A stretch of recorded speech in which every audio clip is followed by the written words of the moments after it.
Okay, I think we're ready to go. First question?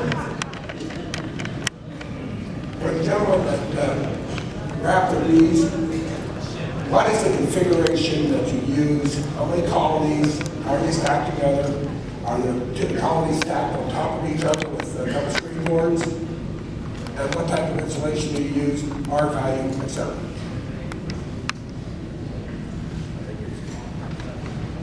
For our outdoor winter colonies, they're wrapped in 4 packs, so they face east and west. And I believe it's R30 for the tops and probably R20 for the sides. Did I answer? Is that, are they insulated underneath? And do they have, are they insulated underneath and do they have? No insulation underneath. There's top insulation is the R30. Do they have a top vent? Yes, there's a top vent and a bottom vent. Probably a 2-inch vent at the top and a 2-inch vent at the bottom. We have what they call a feeder board on top that has a space all the way around for air. Okay, is that 2 inches total for all 4 or 2 inches per colony? 2 inches per colony on top and bottom. Like they're all individual. They're pushed together like into a 4-pack. Okay. More work. So I'm just asking. Yeah. So. The other gentleman? Ours are 4 packs as well. The tarp just comes down to the bottom entrance. And again, ours are east-west. On the top, we use plastic hose cut in half. And we just poke it through a hole in the tarp underneath the inner cover. And then there's just a piece of wood staple on the bottom of that for a landing pad for them to go in. So top end, bottom end again.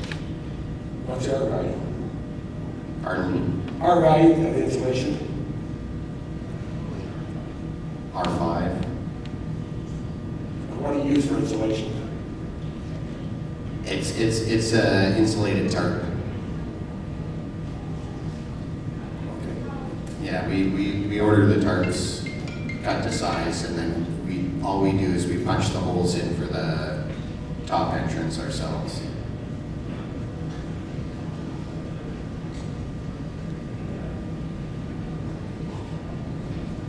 Thanks for speaking. To the father-son combination, I apologize, I forgot your names. Jerry and Michael. Jerry and Michael. You showed a picture of palm patties on the top of one of your hives when you were talking about the winter program.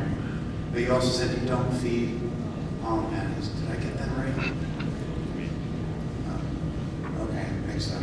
All right, the other question is, I'm in northern Mass. Our climate's not the same, but similar. How do you feed your bees and when? How do you feed them during the winter? Tell us about your feeding protocol. We'll feed in the fall. We use a hive top feeder, which will hold 5 gallons of sugar. And then we lift each hive as we go around feeding to kind of judge how heavy they are and how much sugar they need. The really light ones will get the full 5 gallons. And then after we come around to take all the hive top feeders off, if we still feel that they're light, we will feed in the sugar barrel, which is about another gallon per hive. But at some point it gets too cold to do liquid, right? When you must stop and you just hold your breath for this winter.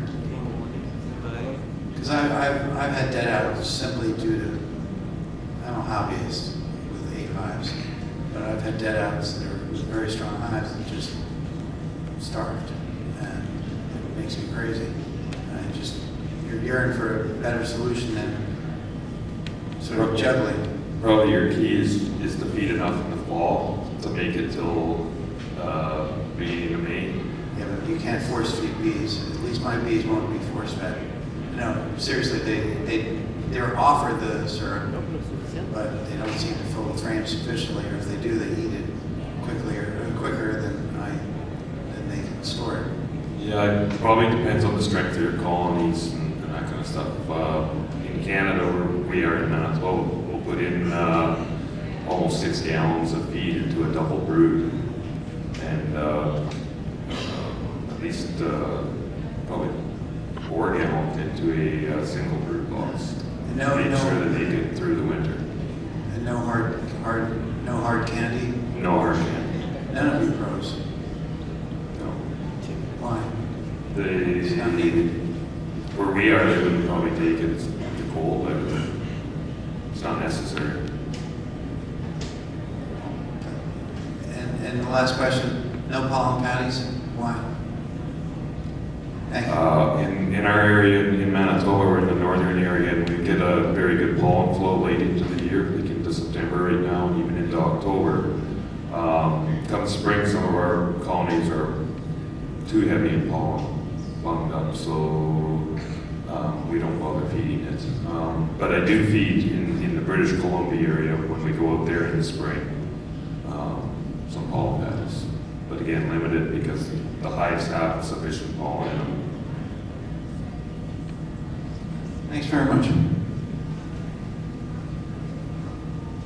Question, we don't hear the term fondant.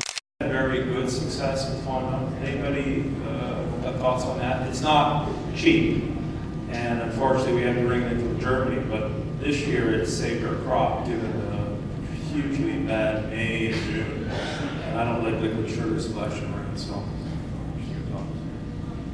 do you think, No, nobody right now are using any fondant. Just the key for Canadian beekeepers here, even for us that we winter indoors, we winter in singles, and it's just to have the management of the hive, having good strong hives in the fall, but giving, even singles will be giving 5 gallons of feed there. And if your hive in northern climate where we have so much cold, is the bees, you have to understand the bees are in a cold climate, and when they're overwintering indoors, even outside, they will eat roughly about 25% of their consumption during the winter time, and it's mostly in the outbreak of the first heat in the springtime. That's where they will really start consuming honey. So we have to check for the bees there that are really good and heavy going in, and only check pretty much there in the spring, and to be sure the ones that take it more than any other ones just for emergency. But other than that, we're normally all okay with the temperature control there to have the minimal amount of honey or sugar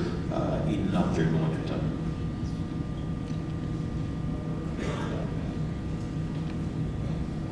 Yeah, go ahead. I am Khalid from Morocco.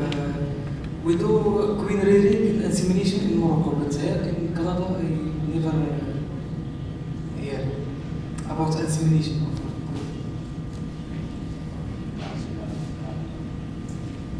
Yeah, I don't think there is much insemination happening, especially at the commercial level. No one that I know of that's producing many queens. I do believe the university has used insemination in some of their trials, but I think that depends on the type of work they're doing at the time. But it is not popular the way it is in the US, for example. Maybe this will be the last question if there is another question. Jerry, with the current issues with canola production and sales, just wondering what the beekeeping community in Western Canada is thinking about the developments there. So far, I don't think we're overly concerned. Pollination was down a little bit this year for various reasons, because last year they produced a really good crop. They're getting way better at producing seed than they initially were, so they need less acres of canola seed production and kind of maximize their market. The issue with China did affect it.